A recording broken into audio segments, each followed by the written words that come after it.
Alors, dans cette vidéo, nous allons donc voir la représentation d'une fonction à l'aide d'un graphique. Tout d'abord, la définition. La représentation graphique d'une fonction est l'ensemble des points d'un repère de coordonnées x, f de x. Alors, la définition peut paraître compliquée, mais nous allons voir qu'il n'y a rien de difficile.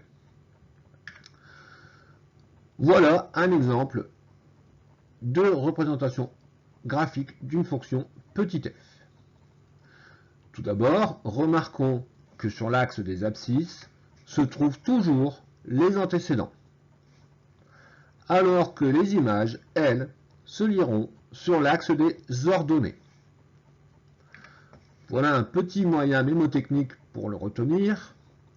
Les abscisses et les antécédents commencent par la même lettre petit a, et si on écrit correctement le petit a, on s'aperçoit que la barre va vers la droite.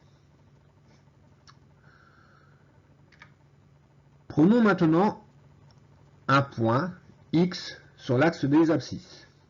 Rejoignons la courbe petit f. À partir de cette courbe, nous pouvons rejoindre l'axe des ordonnées et nous obtenons alors l'image du point x.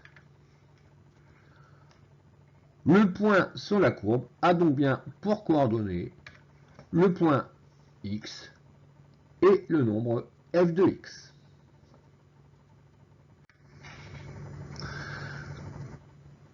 Exemple. On considère la fonction f représentée ci-contre. Nous allons essayer de déterminer graphiquement l'image du nombre 7 par la fonction petit f. Pour cela, première étape, on part du nombre 7 sur l'axe des abscisses.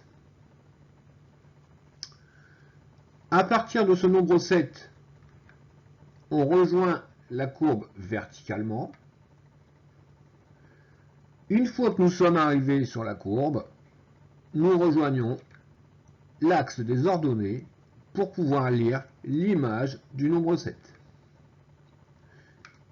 Ici, l'image sera le nombre 4.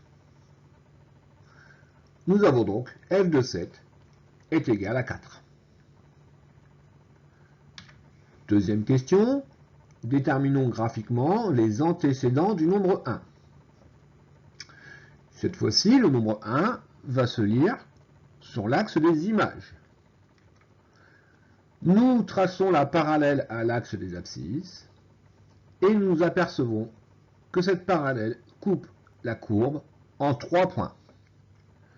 Le nombre 1 aura donc 3 antécédents, le 1, le 4 et un nombre à peu près égal à 6,5. Voilà, à bientôt pour une prochaine vidéo.